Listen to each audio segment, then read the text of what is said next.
السلام علیکم ورحمۃ اللہ وبرکاتہ۔ الحمدللہ، ہمیں آپ حضرات سے امید ہے کہ آپ حضرات ماشاءاللہ قرآن شریف کی ان ساری صورتوں کو سیکھ لیا ہوگا جو ہم نے آپ کو آگے پڑھائی تھی۔ آج ہم کو جو سورہ پڑھنا ہے وہ 19ویں نمبر کی سورہ ہے، اور اس سورہ کا نام ہے سورۃ القدر مکیہ۔ اس میں لیلۃ القدر کا تذکرہ ہے۔ بہت ہی آسان سورہ ہے، آپ ہمارے ساتھ ساتھ پڑھیے، انشاءاللہ سمجھ میں آ جائے گی۔ سورۃ القدر مکیہ۔ اعوذ باللہ من الشیطان الرجیم، بسم اللہ الرحمن الرحیم۔ اس سورہ میں 5 آیتیں اور 1 رکوع ہے۔ انا انزلناہ فی لیلۃ القدر، انا انزلناہ فی لیلۃ القدر وما ادراک ما لیلۃ القدر، لیلۃ القدر خیر من الف شہر۔ بہت ہی آسان ہے، یہاں پر گناہ کے ساتھ پڑھنا ہے، اور رو 2 زیر ہے، رکنے کی حالت میں جزم بن جائے گا۔ تنزل الملائکۃ، زا کے اوپر تشدید ہے، زا کو پہلے والے حرف سے ملا کر 2 مرتبہ اور سختی کے ساتھ پڑھنا ہے۔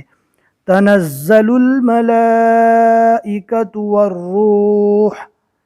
والروح فیہا بإذن ربہم من کل امر سلام ہی حتی مطلع الفجر۔ آج ہم کو جو سمجھنا ہے، آج ایک نئی چیز آئی ہے، یہ 3 ڈاٹ جو لکھے ہوئے ہیں، 3 ڈاٹ، یہ قرآن شریف میں بہت سی جگہ پر آئیں گے۔ جہاں پر یہ نشانی آتی ہے وہاں پر ساتھ میں 2 جگہ پر آئے گی، صرف ایک جگہ پر نہیں آئے گی۔ جیسے کہ یہاں پر آئی تو اس کے ساتھ ساتھ میں دوسری جگہ پر بھی آ گئی، جہاں پر بھی آئے گی 2 جگہ پر آئے گی۔ تو اس کا میننگ یہ ہے کہ ایک جگہ پر رکنے کا ہے، یہاں پر رکنے کا ہے۔ اگر یہاں پر نہیں رکے تو ہم کو یہاں پر رکنے کا ہے، اور یہاں پر رکنے کا ارادہ ہمیں نہیں ہے تو پھر یہاں پر رکنا ہے، جیسے کہ میں آپ کو پڑھ کر بتا رہا ہوں۔ بِإِذْنِ رَبِّهِم مِّن كُلِّ أَمْرٍ سَلَامٌ هِيَ۔ اب یہاں پر نہیں رکنا ہے، یہاں پر رک گئے تو اب یہاں پر نہیں رکنا ہے۔ سَلَامٌ هِيَ حَتَّى مَطْلَعِ الْفَجْرِ۔ اور یہی نشانی آپ کو قرآن شریف کے پہلے صفحے میں سورہ بقرہ کے الف لام میم ذالک الکتاب لا ریب فیہ ھدی للمتقین، یہاں پر آپ کو وہ نشانی ملے گی، وہاں پر یہ نشانی آپ کو ملے گی۔ لہٰذا آپ دھیان سے اس کو سمجھ لیجئے، اور اگر نہیں سمجھ میں آئی، کچھ ڈاؤٹ ہے تو بھی بتا دیجئے۔ ایک مرتبہ اس سورہ کو پڑھتے ہیں، دھیان سے سن لیجئے۔ اعوذ باللہ من الشیطان الرجیم، بسم اللہ الرحمن الرحیم۔ اس سورہ میں 5 آیتیں اور 1 رکوع ہے۔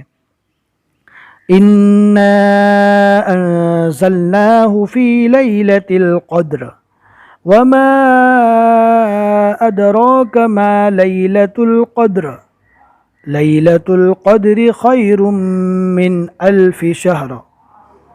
تنزل الملائکۃ والروح فیہا بإذن ربہم من کل امر سلام ہی حتی مطلع الفجر۔ یا اگر ہم کو یہاں پر نہیں رکنا، بِإِذْنِ رَبِّهِم مِّن كُلِّ أَمْرٍ سَلَام، یہاں پر رکنا پڑے گا، ہِیَ حَتَّى مَطْلَعِ الْفَجْرِ۔ آج کا بھی سبق بہت ہی آسان ہے، ہمیں امید ہے کہ الحمدللہ آپ کو آج کا یہ سبق بھی سمجھ میں آ گیا ہوگا۔ اپنے دوستوں کے ساتھ شیئر کر دیجئے تاکہ وہ بھی قرآن شریف پڑھنے والے بنیں۔ السلام علیکم ورحمۃ اللہ وبرکاتہ۔